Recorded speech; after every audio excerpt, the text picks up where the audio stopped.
Big news! Wayfair's tax refund sale is on now. Right now through March 2nd, you can score up to 70% off furniture, decor, appliances, rugs, and more. With fast and easy shipping straight to your door. Plus, amazing flash deals. Shop Wayfair's tax refund sale now to make the most of your refund with huge savings through March 2nd at wayfair.com. Wayfair, every style, every home. Am I even queer? I think I want to take testosterone. I mean, I'm wearing men's underwear right now. Is that a boy? Is that a girl? Man, woman, cisgender, transgender, like we're born into language. Butch, femme, T-girl, decolonized, queer, trans, BIPOC, neurodivergent, Cisgender, heteropatriarchal, capitalist, girl boss. queer femme, lipstick every day. T for T, like fag boy relationship. Butch. boyish, like sprightly. The softer, more fey. Oh, but you're so feminine. You're so feminine. Attraction to a hot T-boy. I used sexuality to try to understand my gender. What does it look like for non-binary people to quote unquote transition? I was a boy. If I was looking down at the memory, I was a boy. It's really difficult to look at gender identity head on. Wait, I think I'm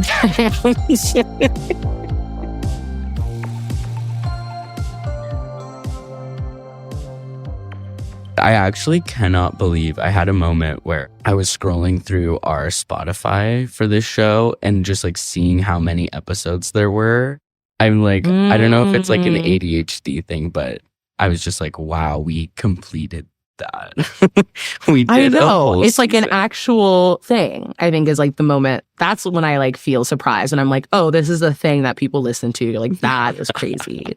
That's really wild. And there you were know? just so many. I was just like, oh my God, we really covered a lot of ground. I felt, I had like a little like, wow, I'm proud moment. Aww. Wow. Yeah. It's like, yeah, who did this? Who put this together? I'm like, oh, we did that. Yeah.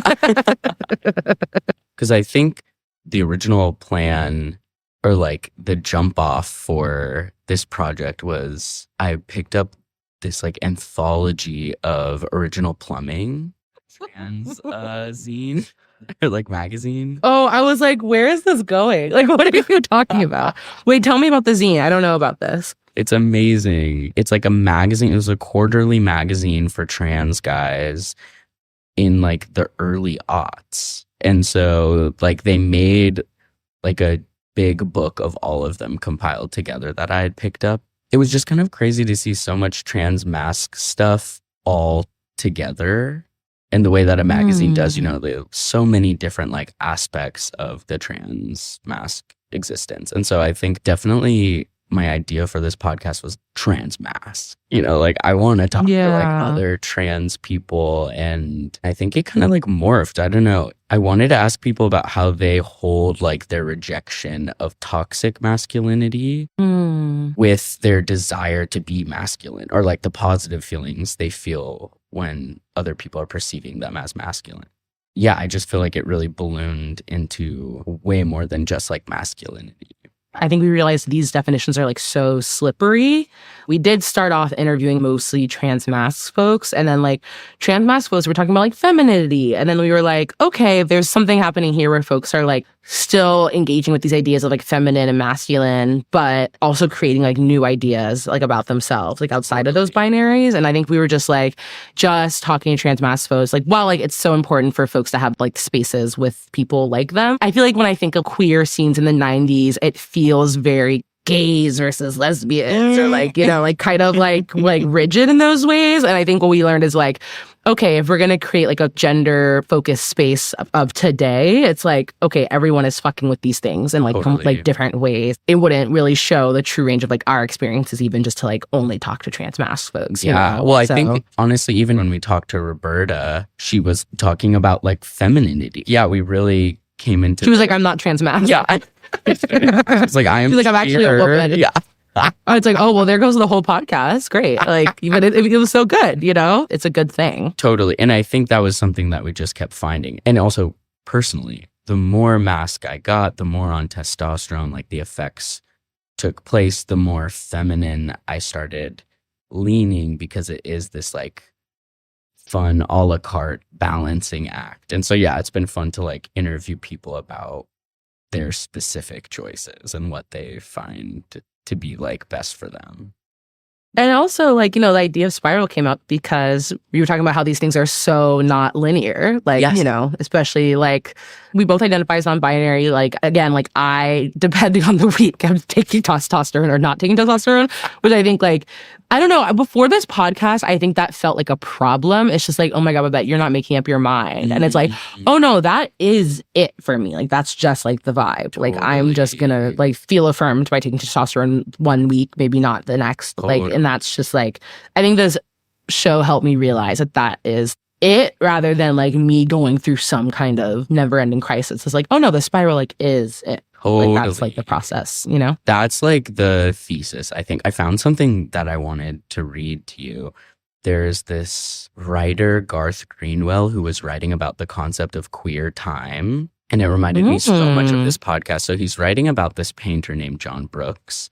But then he goes in and he's like, for queer people, the historical unavailability of the conventional mile markers of maturation, marriage, parenthood, grandparenthood, has often led to more improvisational and experimental shapes for a life.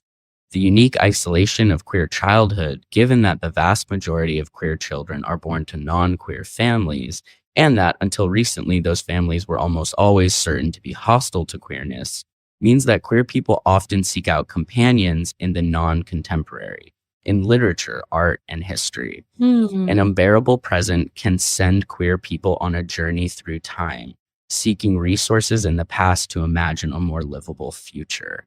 This double movement, looking backward and ahead at once, seems to me to be a hallmark of queer time. Ooh. Isn't that so cool? Yeah, it's so true. Yeah. So I was just like, oh yeah, non-linear as a way of escaping these really rigid binaries and stuff like that seems to be kind of like the queer MO in a ton of different ways. And so, yeah, it would make sense that for gender, we're spiraling. Yeah, totally. It's funny that you mentioned that because, okay, I actually am reading for school right now. I'm reading for my exams. I do know how to read. But basically, I'm reading these like really canonical, like Black feminist texts where, you know, in the academy, like there are certain like big takeaways that people make from like texts where it's like, this is the intervention that this text like made, essentially. I was rehearsing kind of like for my exam with like a professor. What I was drawn to is this idea of like Black women and like Black feminists kind of stepping off of the timeline of modernity and like the project, like the modern day like project of like empire, hegemony, all these things. And like the stepping off that, it's so hard to explain, but like the stepping off of that timeline, the world, like moving forward, progress, modernity, all these things. And like you see these like Black feminists who are like in their work essentially saying like, because of my race and my gender, I actually have to step off from this like notion of like time and stepping outside of it. Like that's where like the imagining happens and stuff like that. Wait, like So what kind of stuff were they doing? Like what was their step off? What did that look like? Okay, basically, I was reading this text by Hortense Spiller. It's called Mama's Baby, Papa's Maybe. And like, there are some really like big takeaways from that text in like the field of like Black feminism. But like this time I was really struck. She talks about how like those who were enslaved like through the Middle Passage are suspended in like an ungendering. Like on the Middle Passage, there's like no up, there's no down, there's like no sense of gender. Like men and women were treated the same. Black women like weren't afforded gender or like, you know, like these like types of ideas about like femininity and stuff like that. But she had a really interesting section that I just kind of, it's one of those texts that like people read for like all of their lives. And every time you'll find like a new thing in it. And it's only like a 20-page article. But basically, she explains how to the like, you know, to Portuguese and Spanish colonizers of the Americas and like those who like were involved in like the transatlantic slave trade, Black folks and like those who are like racial or ethnic were frozen in time. They are antithetical to like modernity and whiteness and moving forward. And they're like this like frozen primitive thing or whatever. And so like some of the texts that I've been reading, like Queer Times, Black Futures by Carrie Keeling, Afrofabrications by Tavia Nungo, Black Utopias by Jana Brown. It's basically like taking this idea and being like, okay, we don't align. Black people, and I think you'd say the same with like queer people and trans people, like we're backwards in terms of time, like in terms of like modernity and all of these things. Like we're frozen. Like we are like this weird thing that doesn't align with how people think of like progress, right? So like I think it's people who are embracing that and are like, okay, I'm going to exist outside of like these like notions, basically. Like I'm going to assert myself in other timelines, or like I'm literally going to think about like utopia, or I'm going to think about like, you know, in this case, it's like how folks like in media like mess with time and like these notions of everything else. So Totally. maybe that's like a way to kind of explain it. And I think, you know, especially for people who are racialized, who are gender non like normative, I guess, and all of these things, like there is a certain like backwardness. How do you kind of feel that and experience that? I think is like interesting. Wow. So, yeah, that's super interesting. anyways, this is good practice for me. I'm like, this is what I have to do for 2 hours in March. I have to just like stand and like explain what I'm thinking. And it's so easy when you've just read the books, but now that it's like been a few days, it's hard to like talk about like these things. Like it's very weird. So I'm like, I guess this is good practice. That's season 2 is just you lecturing. Just a lecture series. Is there anything, Babette, that you were looking to get out of the first season? Like goals? I think, again, like I just wanted to like understand my gender in terms of like, you know, something that can be pinned down of like, oh, maybe I'll finally, through seeing examples of other people, have a better sense of myself. I think it did do that, but kind of in an opposite way where it's like, oh, this just can't be pinned down. Great. Totally. Like, this is like very expansive, ongoing, constantly evolving. I just want to also like selfishly meet like other Black, queer, and like trans folks. And like, we did do that. And that felt really exciting. Totally. And I always talk about like radio as my way of like making friends sometimes. Or it's just like, I just want to interview someone I admire, see like what comes out of it. And so I think that's been really amazing too. Like the community that we've built around this thing. Totally. Feels really sweet. Yeah. So totally. How about you? What do you think? What were your goals? I think I was excited to talk to people about more like specific parts of their life, like their like morning routines or their like rituals, their style inspirations, or like what random little kids think of them on the street. Like, you know, like these super specifics that make up the like trans experience, gender expansive experience. That's so true. You did always ask a lot of questions about like, and what did you do? And what did that look like? And I'm like, oh, that's so good. That kind of specificity is so good. You know? Yeah, totally. Totally. Well, I think it'd be really great to hear some of our favorite moments throughout the first season. Yes, I totally agree. I feel like this is a good time to like look back on what we've done. I feel like we've had really a couple like drop the mic moments where it's like, holy fucking shit. Like that person said just like completely blew my fucking mind. Totally. I don't identify as femme. I think that for a while, I definitely did identify as a non-binary femme, but I think the binary between masc and femme, and often how it's forced and attached to people without their permission or without checking in on them first, in some ways, I feel like really replicates the two gender binary. And so I don't identify as femme. I think that I have experienced Black girlhood. I'm aligned with Black girlhood, or like I have a Black feminist praxis.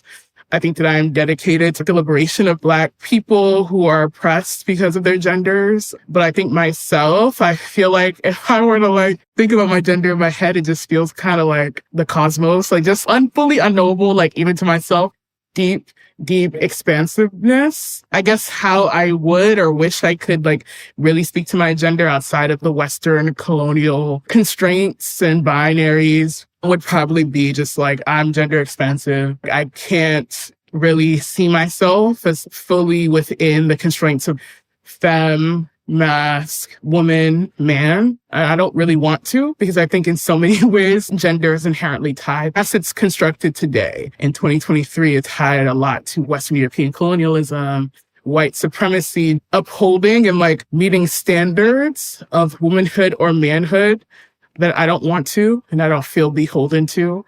I also think if you deviate from those by being non-binary or trans or genderqueer or even gender non-conforming, you see so much backlash. And I think that that is clear because genders and gender roles well, not necessarily gender roles, but like gender as it's forced upon people is very much so tied to dominance and oppression. Mm-hmm. Because otherwise, I don't think there'd be so much anger and backlash against trans youth, against trans women in particular, trans Black women in particular.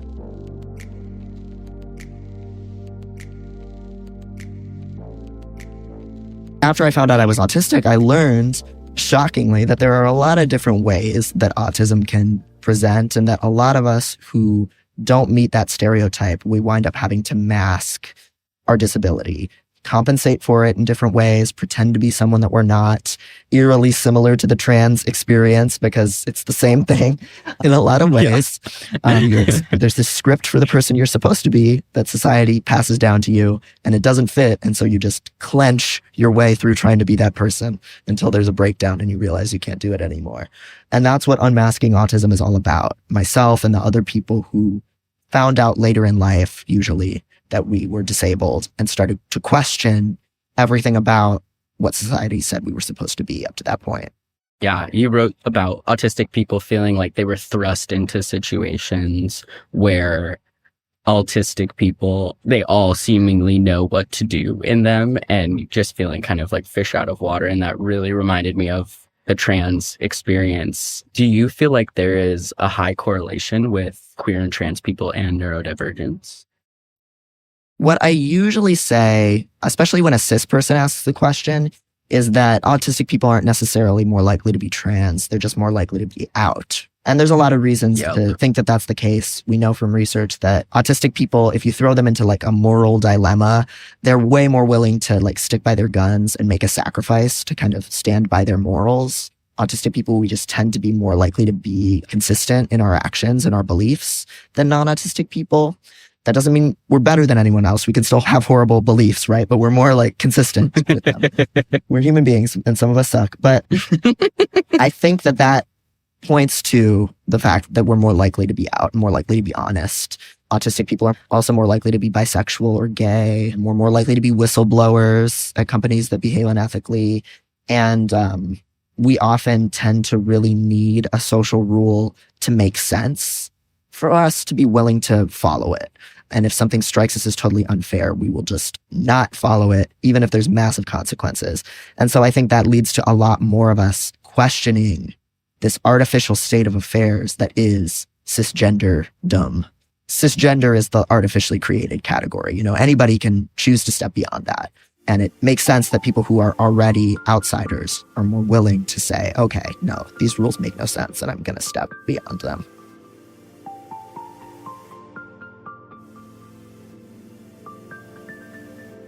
Could you tell me about a recent gender euphoric moment you've had, if you've had one? Oh, absolutely. Absolutely. I was working out at my gym, and one of the guys that works out there that's like big as hell, he just comes up to me and he's like, dude, you're killing it. And I was just like, oh my God, I was like, thank you so much. Like, you're so huge. Like, that seriously means so much to me.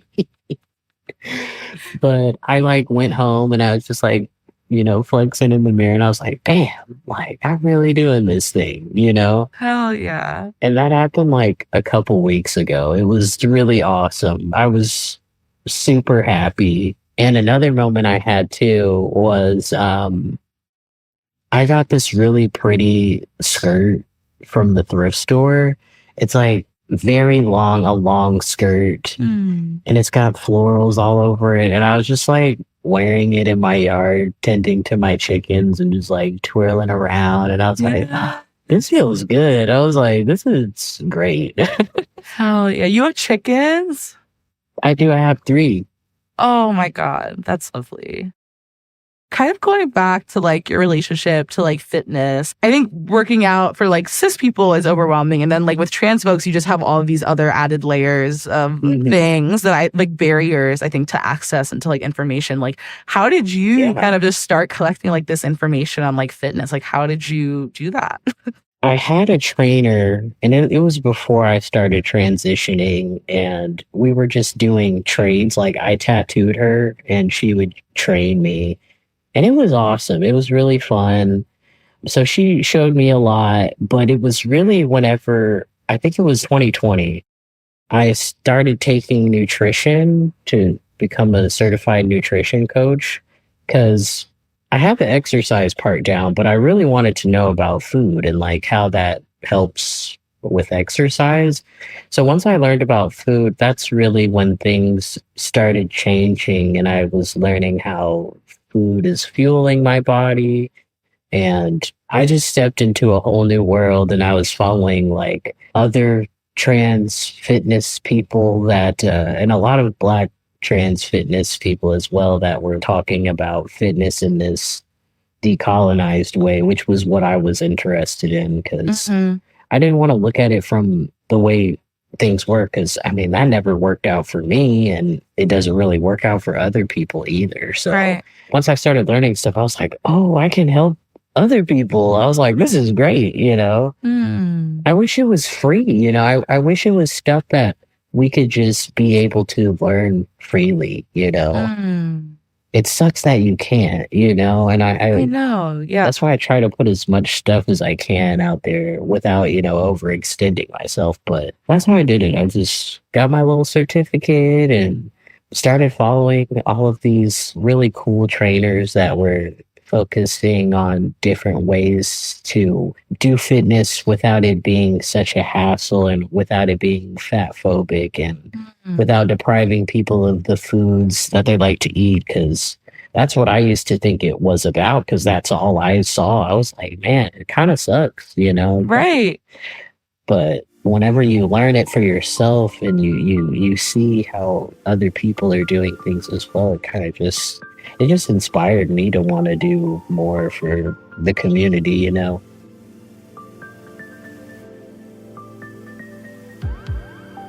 There's something about the way that you specifically navigate your gender. I feel like having things masc or femme like put on you can be like really aggravating, but I feel like you have like a very calm and collected. Those are kind of annoying words to use for this, but it does feel kind of like effortless and like ultimately very positive. Thank you. Where do you store your rage? It's sort of two-pronged, I think, because the calm that's noticeable, I think, or like the sort of peace that I have around it is a kind of zen that I feel noticing other people bringing their baggage to me. If somebody is really struggling to deal with me, I'm just like, oh, isn't that interesting? Because that doesn't say anything about me at all. It's funny. There's a whole thesis in here somewhere, but people looking at me and trying to figure out, it's like, are you masculine or are you feminine? Or like, well, what does it mean about me if you're X? Or like, how can you call yourself X if Y is true about you? And it's like, I'm just hanging out, dude. Like, I'm just sitting. I'm not doing anything. I'm not doing anything at all. And so my presence is disruptive to you, and that is not my problem. So that's where the peace is for me. When you think of the people freaking out, is it literally just like randos who are like, you know, bored? Or like, have you had to have also these conversations with like family? Like, what is that? I think like that, like what I'm describing, this thing of like, oh, this isn't hard for me. This is hard for you. That sort of crops up. Right. From micro to macro, kind of across the board, where it's like hostility and it's fear and it's anxiety. And it's like, it's just sort of all encompassing where it's like totally somebody telling me that I am mentally ill and being very furious with me about that, who doesn't know me at all. They're having a freak out that's about them. And then when like somebody well-intentioned in my life who loves me dearly, like slips up and misgenders me and then can't deal with the fact that they've done that and really struggle with it for a little bit. That's also about them. That's not about me either, you know? Right. And obviously those things are not the same, but I do think there is something in common about them, which is like, oh, you're dealing with something. Well, like my experience is bringing something up within you for you that is actually not about me at all. Yeah, totally. It puts the work on other people. Exactly. Also, I think. Exactly. Like it puts the emotional. Yeah. And like to varying degrees, if people are struggling with me or like with non-binary identity as a concept, if it's like, oh, I'm going to fuck up, or like, oh, I might have some questions, or I don't really get it, or whatever it is. What I've started doing is instead of saying like, it's okay, I've started saying like, you're okay. It's like, you got it. Like, you're okay. You know, you'll get it. It's all right. That's shady as fuck. Yeah, like, it's okay, honey.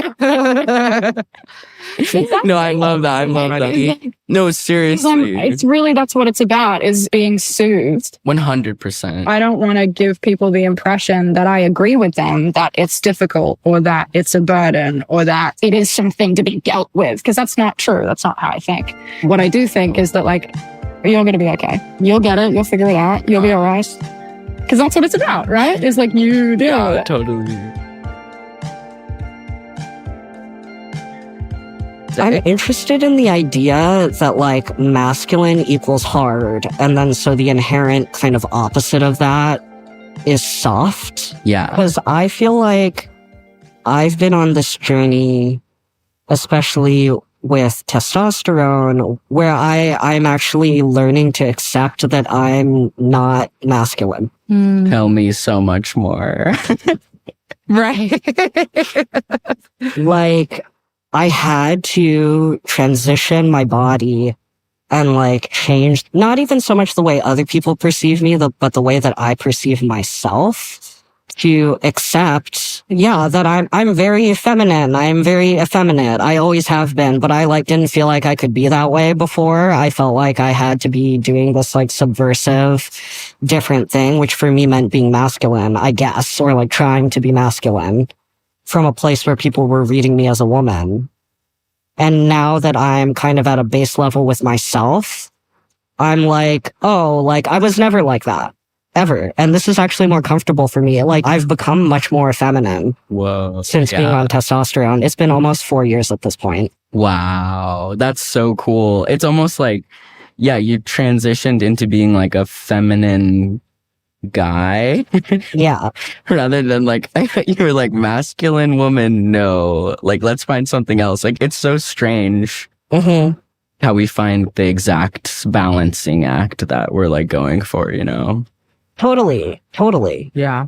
I think a big fear of mine before I started was that I would like become like a regular guy. Not that there's anything wrong with being a regular guy. It's perfectly great and beautiful to be a regular guy.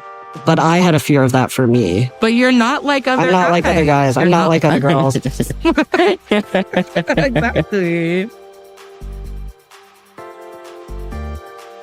What do you feel like your style philosophy is? Like, what is it that you're trying to convey? I was thinking about this the other day, actually, as I recently guest lectured a class a couple days ago. Ooh. And I was thinking a lot about like, what am I going to wear in front of these students? And like the class particularly was talking about my sound design philosophy and doing like some live demonstrations and things like that. And I was thinking a lot about my influences, and my influences definitely come from where I'm from, which is from the Midwest, a small town, a very like blue collar like family that wore uniforms and military family and all that. And I was thinking a lot about uniform, and I was thinking a lot about labor and being a technician. And a thing that I really love in all of my wardrobe pieces are items of workwear. So like very large coveralls, jumpsuits, heavyweight pants. So that was definitely like the thing that I decided to move forward with that class, was like a base of a bright goldenrod jumpsuit. But over the jumpsuit, which I think goes to like the next piece of my personal style philosophy, is that I like to approach things with like intense precision. So I paired it with a white oversized Oxford button-down shirt over it. And it was like, I was like crispy white, and it still like gave this intentionality of I am like a specialist in this field, and I like know what I'm talking about. And like, oh, I love that. And also like this like sense of that, like, I just always think of just like the most influential people in my life. And they always like wore white collared shirts, but like wore them like open. And they would always have like a clicky shoe. So I paired all that with a clicky boot, like a black clicky boot with like a tassel on the back, which definitely goes into like the sense of just like creating a statement, creating sound as like I am in a space. And then on top, I paired it up with a headband that I've been really into lately. It's definitely like my headband gender phase right now. It's just like a marker of time of just like, yeah, this is like my phase right now, and I'm okay with this phase. Yes. And this phase reminds me a lot of my aunt and my mother, who like always wore scarves and headbands, either from like working or things like that. So it's like that piece. And then to top it off, these like very large rings, because I love feeling the weight in my hands, particularly when I talk. And I switch the rings on a finger depending upon what I'm doing in the situation. So if I'm having to face the world a lot, if I'm like feeling a little self-conscious or like just have a sense I'm going to get like some sort of like gender harassment, I put my big chunky rings on my middle finger. And then if I'm in a space that I feel calm and controlled, I put those chunky rings on my pointer finger. Wow. Is that just like the way it feels? Like how it brings like comfort to you? Mm-hmm. Yeah. Oh my God, that's so cool. So I would say like kind of all those things are like in that demonstration. It's like my personal style philosophy. Like I want to give crunchy but responsible artist that like really knows what she's talking about, but at the same time like loves to rest, but knows like if something needs to get done, it's going to get done.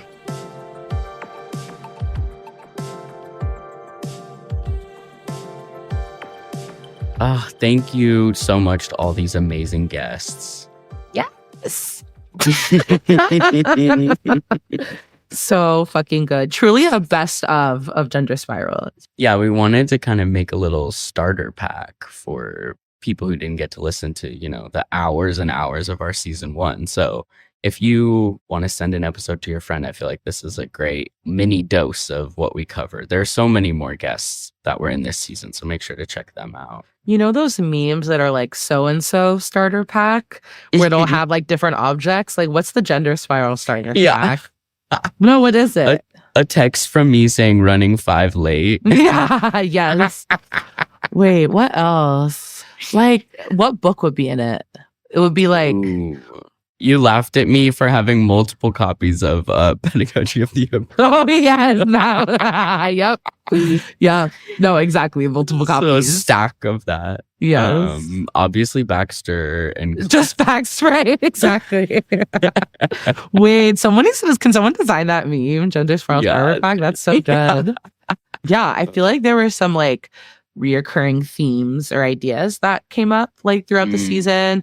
These ideas of like first deconstructing the gender binary, which is like like trans people naturally do that and embody that, but I think also like kind of a fucking with and outside of the gender binary in the sense of like I'm gonna fuck around and be really like feminine, even if I identify as like quote unquote like trans masc. Totally. Taking tea is actually going to be a way for me to like feel more feminine, right? Yeah, I feel like that was like a big one that really kind of kept coming up. Yeah, totally. We had so much about like decolonizing gender or it just being like a colonial construct. And I love that clip from Liv that's just talking about putting the onus of someone's like gender crisis that they're having at you, like a cis person, putting that back on them and just totally like, this isn't mine to hold for you. Good luck. You'll get through it. Totally. That's something I feel like I'm still learning where I'm just like, oh, I don't want to be a burden. Like, it doesn't matter. It's not a big deal. And it's like, oh no, that responsibility should be on the other person. So it's such a good lesson. Such a good way to think about it. All right. Well, season 2, who's going to be on it? Babette, wrong answers only. Caitlyn Jenner. Caitlyn Jenner. Who else? Part 1, Caitlyn Jenner. Part 2, RuPaul. Caitlyn Jenner. Azealia Banks. And wait, but actually. No, she would kind of tear. She would tear. Like, she would be really good, but you know, we can't talk about that. So, anyways. The green M&M AOC. Exactly. Come on.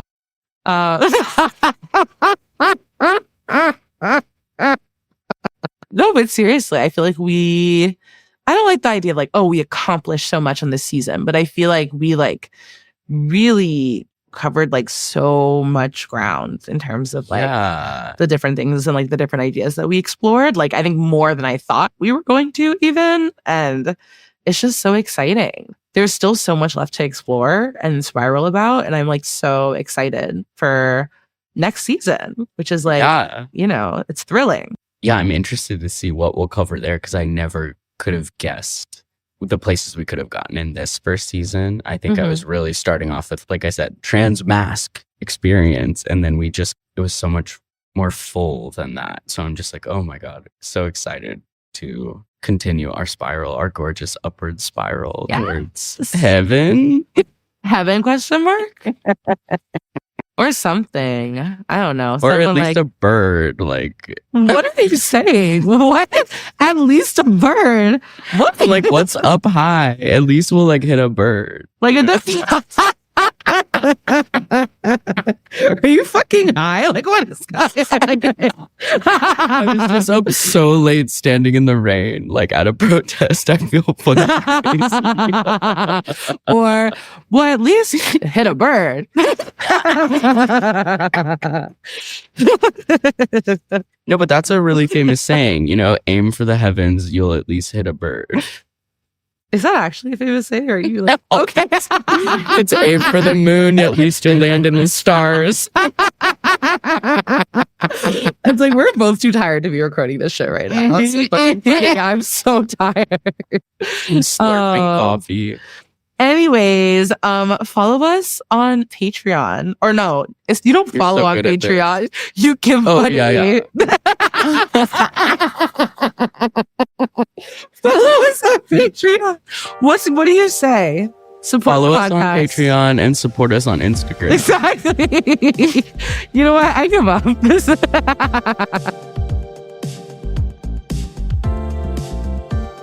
Gender Spiral is an original podcast from Audiation. This episode was mixed by Matt Noble, and music is composed by Chanel Critchlow, with art by Joey Hahn and graphics by Honey Hodges. The show is executive produced by Ireland Meacham, myself, Babette Thomas, and my co-host, Ally Beardsley, and Sandy Smullins, with additional story editing by me. If you like the show, please head over to patreon.com/genderspiralpodcast to support us. You can also check us out at genderspiralpod.com, where you'll find a link to leave us a voicemail to ask us questions, tell us who you want to hear from, and what you want to hear about on the show. And follow us on Instagram. It's @genderspiral. Subscribe wherever you get your podcasts to stay tuned.